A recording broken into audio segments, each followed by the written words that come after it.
Hi everyone, my name is Savannah Sherman and I will be presenting my ethical dilemma presentation. So to start, I'm doing my fieldwork at Harbell Community Organization in Baltimore, Maryland. However, specifically I'm with the Prevention and Recovery Center, so we provide treatment and other preventative services for those who have substance use disorders. So things to consider about my ethical dilemma. The client is a 42-year-old male who is mandated by the Maryland Motor Vehicle Administration, or the MVA, to receive individual counseling as a requirement for him to restore his commercial driver's license, or CDL, the licenses that truck drivers use.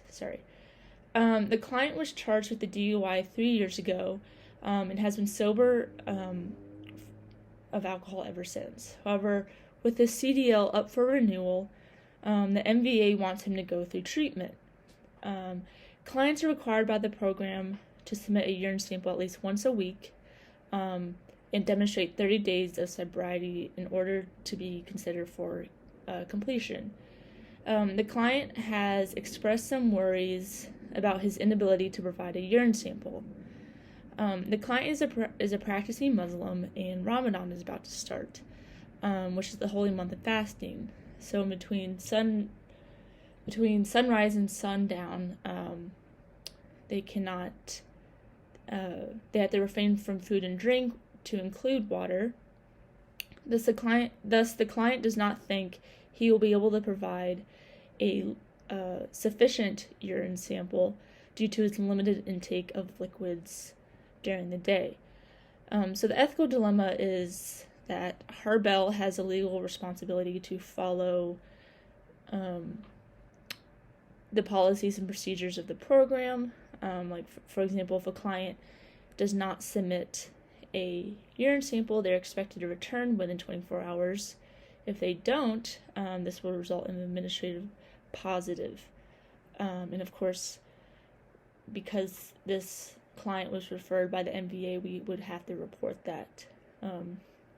Anything that happens, we would have to report because they are the referral source. On the other side, it would be wrong to force someone to go against their religious beliefs and force them to drink water during the day to provide a urine sample. So we'll move forward. Here's the eco map of the client. In the middle, we have the client. He lives with his partner and 2 children, and he mentioned he has a very close and supportive relationship with them. Hopefully you can read my handwriting, I apologize, but the few things to note, or the key things to note, are the relationships with the MVA. Of course, this is a tenuous and uncertain relationship.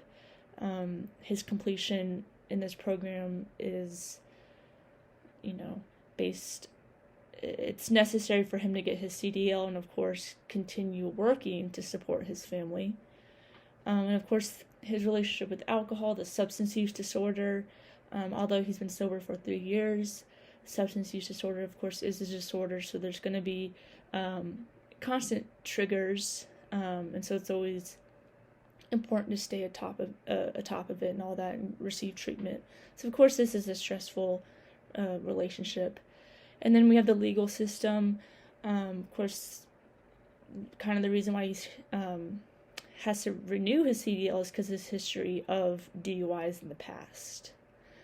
So the MVA and legal system are closely interconnected, and everything. His reason why he's here is mainly because of that, because they referred him here. So the cultural considerations, of course, is the client's religious beliefs and practices. As you may know, Ramadan is a very important religion in Islam. It's a time for Muslims to practice self-restraint, which is one of the pillars of Islam and the 5 basic tenets of the Muslim religion. According to the Pew Research Center, 80% of American Muslims observe the holy month of fasting.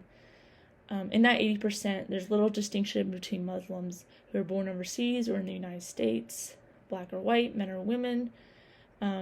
So the the key takeaway that is a lot of people participate in this holiday, of course. It is one of the most practiced and observed holiday in the religion. So the theories I chose was Fowler's 7 stages of faith development and systems theory. The reason why I chose the first one was I kind of wanted to get an idea about how faith plays a role in our development and shaping of our identity. So the 7 stages of faith development, these are the stages that people go through as their faith matures. They're based on Piaget's cognitive stages and Kohlberg's moral stages of development. Each stage represents a way of believing and reasoning rather than the tenets of faith. So that's a way to look at this theoretical framework.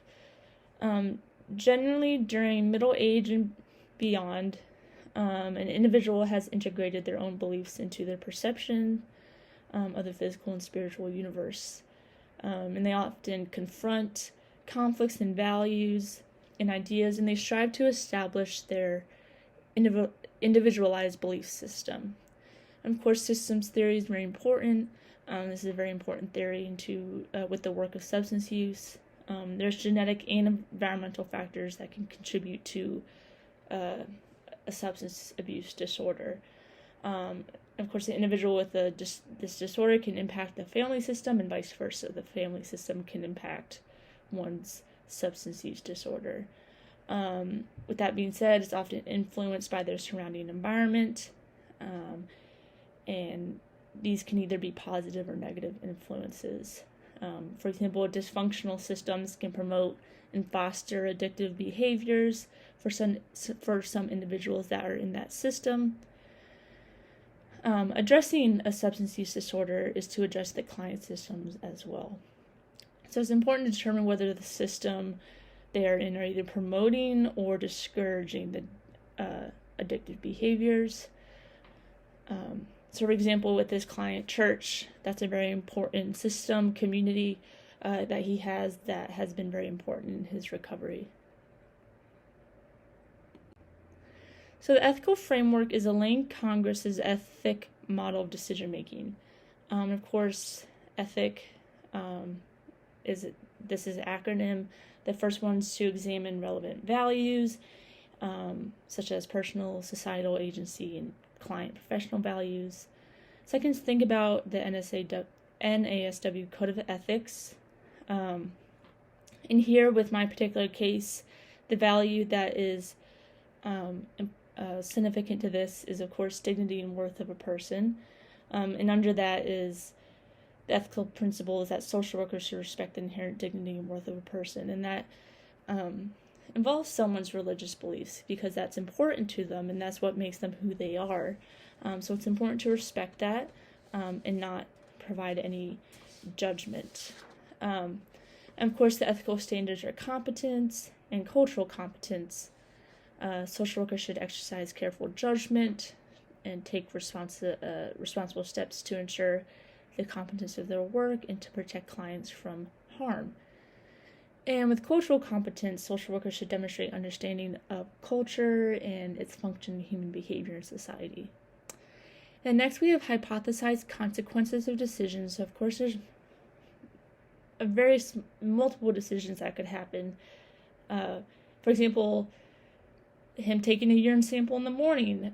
However, the client will have to change his work schedule, or not taking a urine sample, but Harbell will not be following legal guidelines. Then there's identify who will benefit and who will be harmed. This includes the client, of course, Harbell, MVA, and further clients who would be. We don't know if there's going to be other clients that are going to be put in the position, so it's better to make a decision now. If this case does come up again. And of course, consult with supervisor and colleagues. So the perception of the problem from the client, he's very eager to fulfill the requirements of the program so he can restore his CDL.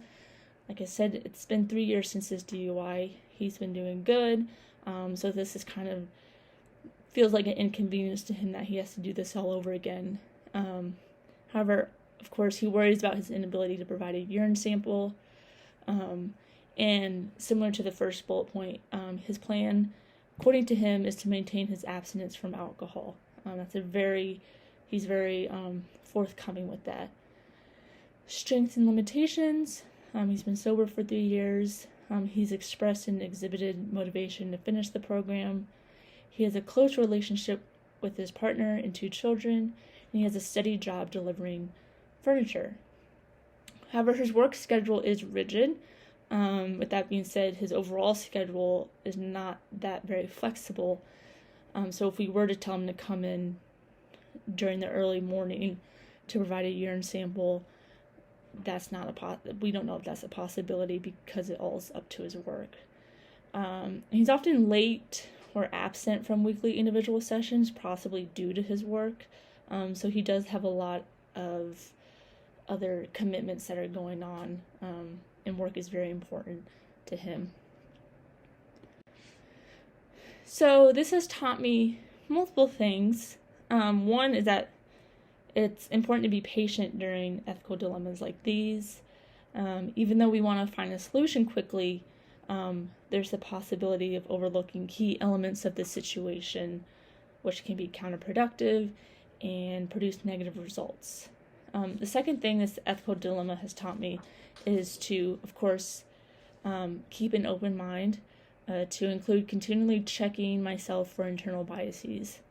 In fact, the situation has been a very educational moment or experience for me, because I had been researching about Ramadan and I wanted to learn more about it to avoid making any assumptions or false expectations.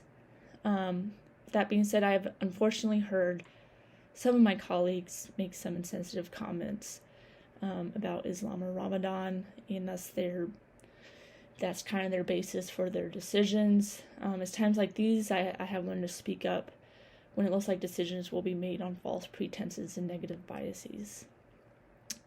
So hopefully you guys enjoyed my presentation, and I would be happy to hear y'all's recommendations and hear my references. Thank you.